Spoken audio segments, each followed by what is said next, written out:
Hello नमस्कार मित्रों, so I am come back with very important biology MCQ practice question के साथ में। और इस सीरीज का 8 नंबर का लेक्चर है। इससे पहले 7 लेक्चर बन चुके हैं जो कि आप चेकआउट कर सकते हैं। अभी मैं प्लेलिस्ट भी शेयर कर दूंगा यहाँ पे लास्ट में। और सेशन को लाइक और चैनल को सब्सक्राइब करना ना भूलें। चलिए बिना देरी के आगे बढ़ते हैं। और जैसा कि यहाँ पे मेंशन है, these all are question very important for UPPCS, RO, ठीक है, TET, super TET, BO exams, UPSI, लेखपाल, ठीक है, फॉर ऑल वनडे एग्जाम्स के लिए सारे के सारे क्वेश्चन ये इंपॉर्टेंट रहेंगे। तो बिना देरी के चले आगे बढ़ते हैं, क्वेश्चन देखते हैं फटाफट। सो ये फर्स्ट क्वेश्चन ऑन स्क्रीन। इसमें क्या बोल रहा है कि हीमोग्लोबिन एक क्या है। ठीक है, हीमोग्लोबिन जो कि हमारे ब्लड का सबसे महत्वपूर्ण हिस्सा होता है। ठीक है, और अगर ये कमी हो गई तो फिर समझ लो एनीमिया रोग आपको पकड़ लेगा। तो हीमोग्लोबिन क्या है? हीमोग्लोबिन एक क्या है? प्रोटीन है। Is a type of protein. ठीक है, गोलाकार प्रोटीन है। चलिए इसका हम लोग देख लेते हैं थोड़ा सा स्ट्रक्चर, उसके बाद इसके बारे में थोड़ा सा एडिशनल जानकारी लेंगे। Now here you can see the image of haemoglobin. ठीक है, ये है गोलाकार प्रोटीन। और इसमें आप देख सकते हो क्या क्या है यहाँ पे। यहाँ पे हीम नाम का एक ग्रुप है, आयरन है, ऑक्सीजन। हीम नाम का जो ग्रुप होता है यही ऑक्सीजन को पकड़ कर रखता है। और ग्लोबिन नाम का यहाँ पे एक प्रोटीन होता है। ये चारों मिलकर क्या बनाते हैं? हीमोग्लोबिन। ठीक है, ऑक्सीजन यहाँ पे कैरी किया जाता है पूरी बॉडी में, किसके द्वारा? हीमोग्लोबिन के द्वारा। ठीक है, अब यहाँ पे देख लीजिए मेल और फीमेल में कितने अमाउंट में हीमोग्लोबिन की नीड होती है। जो अपना मेल है उसमें क्या होगा? 13.5 से 17.5 ग्राम पर डेसीलीटर। ये जरूर याद रखिएगा, ये उसका यूनिट है, मात्रक, ग्राम पर डेसीलीटर। और महिला में 12 से 15 ग्राम पर डेसीलीटर की नीड होती है। अगर इससे कम है तो फिर आप डेंजर जोन में हैं। अनार का जूस पीजिए, और उससे भी अगर कवर नहीं होगा तो भैया फिर ब्लड चढ़ाना पड़ता है। ठीक है, इसलिए एक्सरसाइज करते रहिए, बढ़िया डाइट लीजिए, खून को मेंटेन रखिए। चलते हैं आगे। अब सुनाओ, question number 2 is on your screen. क्या बोल रहा है ये बोल रहा है कि कौन सा निम्नलिखित में से कौन सा रेडियो तत्व, ठीक है, जिसका उपयोग मनुष्य के शरीर में रक्त प्रवाह, ठीक है, ब्लड सर्कुलेशन की गति को मापने के लिए किया जाता है। तो ऑप्शन यहाँ पे क्या क्या है? ऑप्शन यहाँ पे हैं 4। कौन कौन से? Radio phosphorus, radio iodine, radio iron, radio sodium. Answer क्या हो जाएगा यहाँ पे? रेडियो सोडियम का यूज़ किया जाता है। ठीक है, ब्लड सर्कुलेशन का जो मेजरमेंट किया जाएगा वो रेडियो सोडियम के द्वारा। ठीक, ये हो गया इसका आंसर। अब ये जो है रेडियो फास्फोरस, इसका यूज कहाँ किया जाता है? इसका यूज होता है बोन डिजीज, जो हमारी हड्डी में कोई रोग हो जाता है उसके ट्रीटमेंट में इसका यूज करते हैं। रेडियो आयोडीन का यूज किस में करते हैं? जो आपकी थायराइड ग्लैंड होती है उसमें कोई प्रॉब्लम हो गई तो उसको क्योर किया जाता है रेडियो आयोडीन से। ठीक है, और जो ये है रेडियो आयरन, इसका यूज होता है एनीमिया के रोग में। एनीमिया जिसमें कि बॉडी में खून की कमी हो जाती है। ठीक, तो चारों ऑप्शन क्लियर। आंसर यहाँ पे क्या था? जो आंसर था यहाँ पे रेडियो सोडियम था। डन, आगे चलते हैं क्वेश्चन नंबर 3 की तरफ। फटाफट नोट करते रहिए और सेशन को लाइक करना ना भूलें। Question number 3 on your screen. ये क्या पूछ रहा है? ये पूछ रहा है कि हृदय की धड़कन को नियंत्रित करने के लिए कौन सा मिनरल अति आवश्यक है, कौन सा खनिज अति आवश्यक है? तो ये है भैया पोटेशियम। ठीक है, पोटेशियम बहुत ज़रूरी है हार्ट बीट को मेंटेन रखने के लिए। ठीक है, और उसको कंट्रोल करने के लिए। तो पोटेशियम से याद आया एप्पल। एप्पल में भी क्या होता है? पोटेशियम होता है। ठीक है, इसलिए एप्पल खाना चाहिए। एप्पल आपके जो हृदय है उसको स्वस्थ रखेगा। ठीक है, daily 1 Apple keeps a doctor away. ठीक है, अगर आप पर डे 1 एप्पल खाते हैं तो डॉक्टर आपसे दूर रहेगा। ठीक, वैसे 2 खाने चाहिए। ठीक, अब कहोगे भैया 2 कहाँ से खा लें, इतना महंगा है। बेटा जब एक बार चक्कर में फंस जाओगे ना, किसके चक्कर में? बीमारी के, तब डॉक्टर से कहोगे भैया इतना पैसा ले लो जितना चाहिए, बस हमको एक बार ठीक कर दो। ठीक है, तो पैसे का मुंह ना देखो, अनसन चीज़ों में ना लगा के। एप्पल है, वाटरमेलन है गर्मी के सीज़न में, ठीक है, मस्क मेलन है, खरबूजा तरबूजा, ये सब खाइए दबा के बढ़िया। जितने मौसमी फल हैं उनको सबको खाइए, फिट रहिए। फिट रहोगे तभी जीवन का राज है, जीवन का आनंद ले पाओगे। फिट रहने में ही पूरा आनंद है। बीमारियां हैं, छेना शुक्ला रखे रह जाएंगे आपके। चलो ठीक है, हो गए बहुत भाषण, आगे चलते हैं। इसका आंसर क्या हो जाएगा? पोटेशियम। ठीक। अब देखो अगर सेब की बात हो गई तो यहाँ देखो सेब हमने दिखा दिया आपको। देखो दो सेब होते हैं, ग्रीन एक रेड एप्पल। ठीक है, तो green Apple so better, red Apple से भी अच्छा होता है ये। ठीक है, अब सेब के बारे में थोड़ा सा जान लेते हैं। सबसे पहली बात तो सेब में क्या होता है? पोटेशियम होता है, जो आपके हार्ट बीट को कंट्रोल रखता है, आपके हृदय को स्वस्थ रखेगा, पहला। दूसरा क्या होता है? इसका छिलका जो होता है उसमें फ्लेवोनाइड्स होते हैं। ठीक है, जो कि आपके डाइजेशन में हेल्प करते हैं। दूसरा पॉइंट ये हो गया। तीसरा पॉइंट क्या होता है कि जब हम लोग सेब खाते हैं तो इसमें एक फाइबर मिलता है। ठीक है, सेल्यूबल फाइबर, इसको बोलते हैं पेक्टिन। ये आपके बॉडी में जो कोलेस्ट्रॉल जमा होता है गंदा वाला, बैड कोलेस्ट्रॉल जिसको बोलते हैं एलडीएल, उसको ख़त्म करने में हेल्प करता है ये। ठीक है, तो ये तीन चीज़ें दमदार हैं सेब के बारे में, इसीलिए सेब इतना महंगा भी है। महंगा इसलिए नहीं है, महंगा है इसलिए क्योंकि अपने नॉर्थ इंडिया में पैदा नहीं होता है, आता है ये ठंडे प्रदेश से, इसलिए महंगा होता है। ठीक है, तो सेब को जो है डेली यूज़ में लीजिए और स्वस्थ रहिए। आगे चलते हैं। Question number 4, very very important, बहुत बड़ा क्वेश्चन पूछा गया है। इसे पूछा रहा है कि WBC वाइट ब्लड सेल्स का बनना और RBC रेड ब्लड सेल्स का मरना, इनका विनाश, ये दोनों काम एक जगह पे होते हैं, वो जगह कौन सी है? तो वो जगह है भैया यहाँ पे ऑप्शन में क्या है? प्लीहा, स्प्लीन में। स्प्लीन जो है ये हमारी बॉडी हो गई, इसमें बाएं साइड में, ठीक है, पसलियों के नीचे एक छोटा सा अंग होता है, उसी में क्या होता है? RBC ख़त्म होती हैं वहाँ पे और WBC वहाँ पे बनती हैं। ठीक है, और इसको बोलते हैं RBC का कब्रिस्तान बोला जाता है स्प्लीन को। RBC का इसको बोलते हैं क्या? ये प्योरीफाई करता है, जो भी बेकार RBC होती हैं उनको वहाँ से सफाया कर देता है। ठीक है, और इम्यून सिस्टम का सेंटर होता है ये स्प्लीन, आपकी प्रतिरक्षा तंत्र को, जो गंदी चीज़ें हैं उनको हटाता है और WBC को मजबूत करता है बना के, और WBC क्या करते हैं? प्रतिरक्षा तंत्र को मजबूत करती हैं। ठीक है, तो स्प्लीन आप याद रखिएगा। Now you can see the darshan, दर्शन लीजिए आप। स्प्लीन ये देखो है बाई साइड में पसलियों के नीचे जस्ट। ठीक है, स्टमक के पास में। डन। सो यार question number 5, question number 5 very important और थोड़ा सा टफ क्वेश्चन है, अलग टाइप का। क्या पूछा रहा है कि मानव रक्त में जो कार्बन डाइऑक्साइड होती है, CO2 गैस जो होती है, वो जब घूमती है तो किस रूप में घूमती है, किस फॉर्म में घूमती है? तो वो भैया घूमती है बाई कार्बोनेट्स के आयन के रूप में घूमती है। ठीक है, और जब ये सोडियम के साथ जुड़ती है तो सोडियम बाई कार्बोनेट बनाती है, पोटेशियम के साथ जुड़ती है तो पोटेशियम कार्बोनेट बनाती है। ठीक है, तो मेजॉरिटी में सोडियम बाई कार्बोनेट के रूप में अधिकतर घूमती है ये, तो आंसर क्या हो जाएगा? Sodium by carbonate. Question number 6, question number 6 में पूछा रहा है कि हिपैरिन जो परिसंचरण तंत्र बोले तो ब्लड सर्कुलेशन में रक्त के थक्के को जमने से रोकता है, मतलब कि ये रक्त को, खून को क्या करता है? पतला करता है। तो कहा जा रहा है कि हिपैरिन का निर्माण कहाँ होता है? इसका निर्माण कहाँ होता है भाई? बताओ आंसर। लिम्फोसाइट, न्यूट्रोफिल, बेसोफिल्स और ईओसोनोफिल्स। ठीक है, तो इसका आंसर क्या हो जाएगा? आंसर इसका है सी, बेसोफिल्स के द्वारा इसका निर्माण किया जाता है। किसका? हिपैरिन का। हिपैरिन का काम क्या है? ये नेचुरल अपनी बॉडी में बनता है और हिपैरिन के दवा भी आती है। ये ब्लड को क्या करता है? पतला करता है। ब्लड को क्या करता है? ये पतला करता है। ये यहाँ पे आप देख सकते हो, ये क्या है? Heparin sodium. ये है जब भी हार्ट स्ट्रोक आता है तो उसमें क्या होता है? ब्लड को पतला करने का काम इसी दवा के द्वारा किया जाता है, जिससे कि जीवन जो है सुरक्षित रहता है।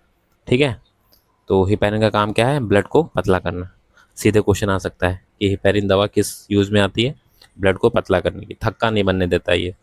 डन। चलते हैं क्वेश्चन नंबर 7 की तरफ। क्वेश्चन नंबर 7 क्या कह रहा है? निम्नलिखित जोड़े में से बताना कि इसमें से कौन सी शादी जो है असंगत होगी, जो कि इनकम्पैटिबल होगी। ठीक है, इनकम्पैटिबल का मतलब असंगत, मतलब ठीक नहीं मानी जाएगी। तो ये this is the most toughest question of this series. ठीक है, इस सीरीज का सबसे टफ क्वेश्चन है और इसको थोड़ा सा अच्छे से समझना भी होगा। तो इसका आंसर क्या हो जाएगा? इसका आंसर हो जाएगा भैया डी। RH प्लस पुरुष है और RH माइनस अगर स्त्री है तो क्या होगा? शादी असंगत होगी। उसमें क्या होगा कि पहला बच्चा सुरक्षित होगा, लेकिन जो दूसरा बच्चा होगा वो डेंजर जोन में चला जाता है, उसकी डेथ हो जाती है। ठीक है, मोस्ट ऑफ केसेज देखा ही गया है, लगभग 95%। ठीक है, इसलिए असंगत कहा जाता है इसको। अब इसके पीछे का कारण समझते हैं जरा। ठीक है, थोड़ा सा ध्यान से सुनिएगा। सबसे पहले सबसे पहले समझते हैं कि आर एच फैक्टर ये किस चिड़िया का नाम है। ठीक है, तो आर एच फैक्टर एक प्रोटीन है जो कि सबसे पहले रिसस नाम के एक बंदर में पाया गया था। इसको खोजा किसने था? कार्ल लैंड स्टीनर ने खोजा था, जिनको नोबेल प्राइज़ मिला था। ब्लड ग्रुप जो है, जिन्होंने खोज की थी ब्लड ग्रुप की, उन्होंने ही इसको खोजा था। ठीक है, तो ये चीज़ समझ में आ गई। किस में खोजा गया? बंदर में। बंदर का नाम था रिसस, वहीं से ही आर एच करके स्पेलिंग आती है, इसलिए उसको आर एच फैक्टर बोला जाता है।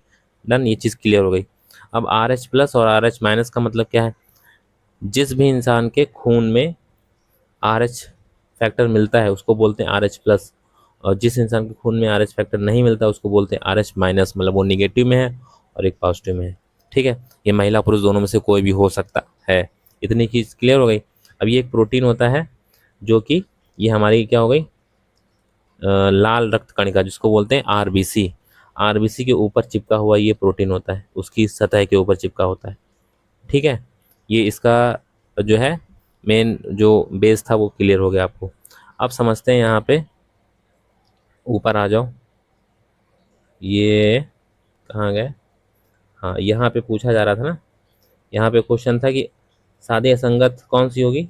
तो हमने बताया था कि आर एच प्लस अगर पुरुष है और आर एच माइनस अगर स्त्री है तो असंगत होगी। कैसे होगी, अब इसको समझो। अब देखो, सबसे पहले हम क्या समझेंगे, चारों के चारों केस समझेंगे। यहाँ पे पहले समझेंगे आर एच प्लस पुरुष और स्त्री। ठीक, पहला केस क्या है? अगर ये पुरुष आर एच प्लस है और स्त्री भी आर एच प्लस है तो इनका जो बच्चा होगा वो लगभग 75% आर एच प्लस का ही होगा। ठीक, तो इस केस में बच्चे को कोई दिक्कत नहीं होने वाली है। ठीक है, बच्चा क्या रहेगा? सुरक्षित रहेगा। पहला केस जब दोनों ही पॉजिटिव हैं आर एच से, पहला केस हो गया।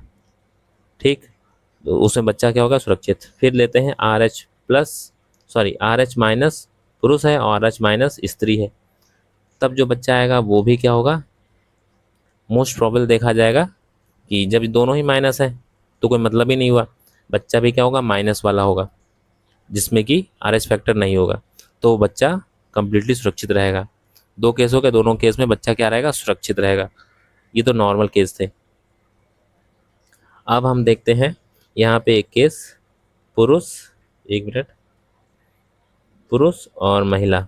पुरुष क्या है? आर एच माइनस है और महिला क्या है? आर एच प्लस है।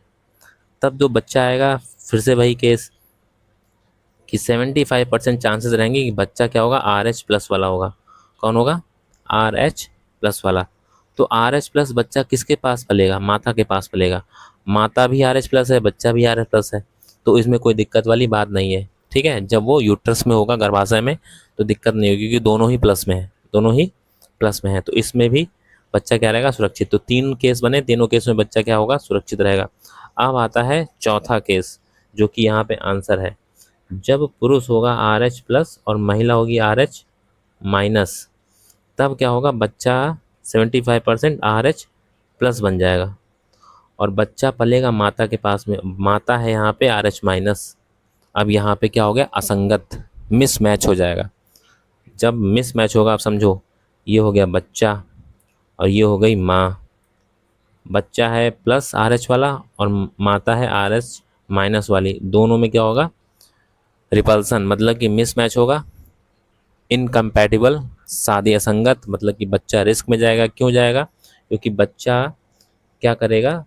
माता का जो ब्लड होगा वो एंटीबॉडी क्या करेगा? बच्चे के अगेंस्ट में, बच्चे के विरुद्ध एंटीबॉडी जनरेट करेगा, जिससे क्या होगा? बच्चे की जीवन को खतरा होगा और बच्चे की जो क्या हो जाएंगी, जो डब्ल्यू वो सॉरी जो आरबीसी होंगी वो नष्ट होने लगेंगी, और जैसे ही उसका जन्म होगा तो 98% देखा गया है कि उसकी डेथ हो जाती है। ठीक है, तो ये कोई जादू नहीं है, ये साइंस है।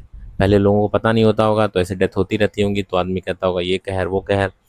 अब ये पता चल चुका है, तो पहले भैया शादी से पहले ये सब टेस्ट करा लो, चेक कर लो, R H factor, R H minus plus, ये सब देख दाख लो।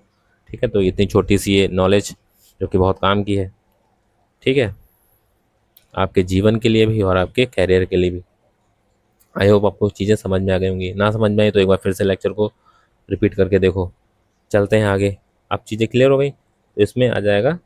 तो जहाँ भी देखो भैया, अगर लड़का RH+ वाला है और लड़की RH- वाली है, तो जो दूसरी संतान होगी वो खतरनाक जोन में जाएगी, डेंजर जोन में जो जाएगी। ठीक है, चलते हैं क्वेश्चन नंबर 8 की तरफ।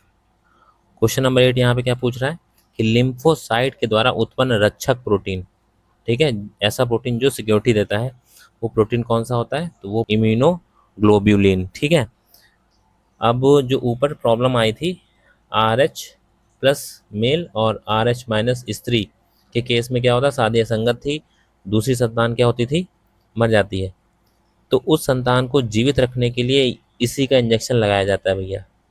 ये रक्षक प्रोटीन है ना, ये क्या किया जाता है? 7वें 8वें में महीने में जो प्रेगनेंसी का होता है उसमें माता को इंजेक्शन दिए जाते हैं, और जब बच्चा पैदा होता है तो तुरंत उसको 24 घंटे के अंदर इसी इम्यूनोग्लोबुलिन का इंजेक्शन दिया जाता है, उसको बचा लिया जाता है। तो ये टेक्नोलॉजी भी आ चुकी है अब। RH फैक्टर ज़्यादा मैटर नहीं, हाँ, लेकिन उससे पहले टेस्ट करा के चेक करना होता है फटाफट कि RH फैक्टर वाला केस बन रहा है कि नहीं बन रहा है। ठीक है, तो ये अगर जो अर्ली डिटेक्शन होगा तो बचा लिया जाएगा बच्चे को। Overall this is the magic of the medical science. ठीक है, सैल्यूट है मेडिकल साइंस को।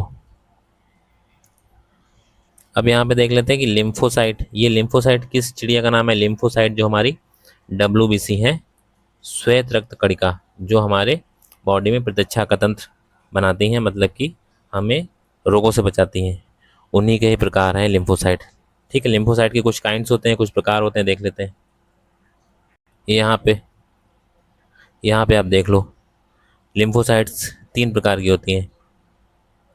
कितने प्रकार की? 3। T lymphocyte, B lymphocyte, N, और यहाँ पे वो होती है, इनको बोलते हैं NK का मतलब नेचुरल किलर लिम्फोसाइट्स। ठीक, तीनों प्रकार की। तो यहाँ पे देखते हैं जो बी लिम्फोसाइट्स होती है, कौन सी? एक मिनट, ये जो बी लिम्फोसाइट्स होती है ये क्या करती है? बैक्टीरिया वायरस को ढूंढ ढूंढ के मारती है। ठीक, टी लिम्फोसाइट क्या करती है? ये डायरेक्ट जो सेल्स, कैंसर सेल होती हैं, जो खतरनाक सेल होती हैं, पनपती हैं, उनको पकड़ पकड़ के मारती है ये। ठीक है, और जो NK लिम्फोसाइट्स हैं ये क्या करती हैं? जो बॉडी में ट्यूमर बनते हैं छोटे छोटे, उनको ख़त्म करती है, उनको खा खा के मार डालती है। ठीक है, ट्यूमर बनता कैसे? ट्यूमर का मतलब कुछ सेल्स हैं WBC, श्वेत रक्त कणिका, एक के ऊपर एक जमा होने लगती हैं, तो वही ट्यूमर बन जाता है। ठीक है, इसीलिए कहा जाता है कि ऑटोफेजी बॉडी में होनी चाहिए, मतलब कि बॉडी को 16 घंटे तक फास्टिंग मोड में रखो, मतलब कि बिना कुछ खाए। जब कुछ खाओगे नहीं तो जो सेल होती है उसको एनर्जी कहाँ से मिलेगी? तो अपने ही अंदर जो खतरनाक सेल होती है उनको मार मार के, बेकार सेल को मार मार के एनर्जी लेती है। इसको बोलते हैं ऑटोफेजी। इससे क्या होता है? बॉडी में सफाई अभियान जो है चलता रहता है, स्वच्छ भारत अभियान विद इन अ बॉडी चलता है, और आपकी बॉडी फिट रहती है। इसीलिए व्रत रखने की परंपरा अपने यहाँ देश में रखी गई है।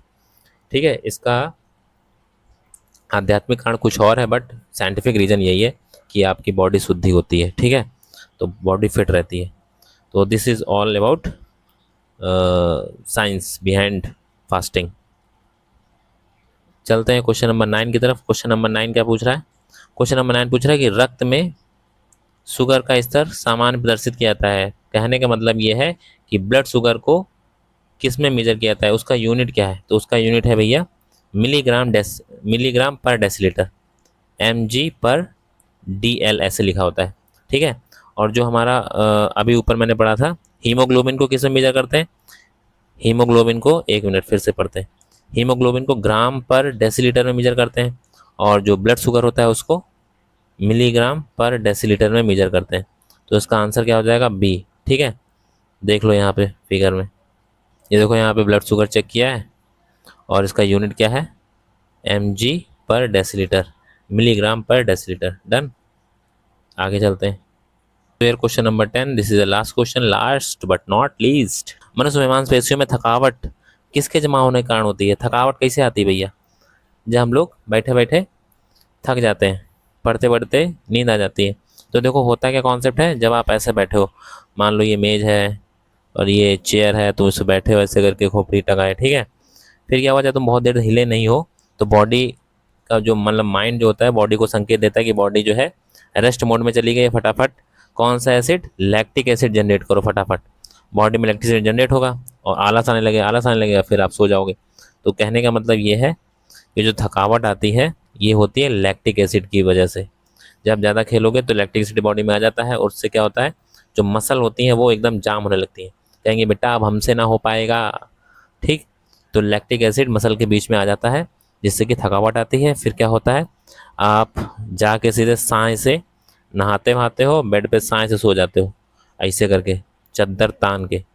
चद्दर तानोगे तो क्या होगा, बॉडी को रेस्ट मिलेगा। रेस्ट के दौरान क्या होता है, जो लैक्टिक एसिड है इसका ऑक्सीडेशन होता है और फिर ये किसमें, प्यूरिविक अम्ल में क्या होता है, बदल जाता है, ठीक। और आपकी थकान दूर हो जाती है। तो ओवरऑल आंसर क्या होगा इसका, लैक्टिक एसिड, ठीक। तो लैक्टिक एसिड से बच के रहने का, बॉडी को कंटिन्यू मोशन में रखने का, ताकि माइंड ये संकेत ना कर पाए बॉडी सो रही है, तभी लगातार पढ़ते रहने का, समझे का। आ जाओ भैया, ये आखिरी में यहाँ पे फटाफट देख लो, ये क्या है, लैक्टिक एसिड है, मसल्स हैं, ठीक है। और एक मिनट, ये मसल्स हो गई, मसल के बीच में लैक्टिक एसिड बन गया, ये देखो।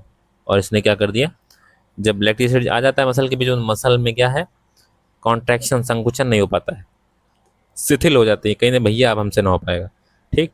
तो this is a concept behind lactic acid, और जिसकी वजह से फटीग होता है, फटीग बोले तो थकान आती है, ठीक।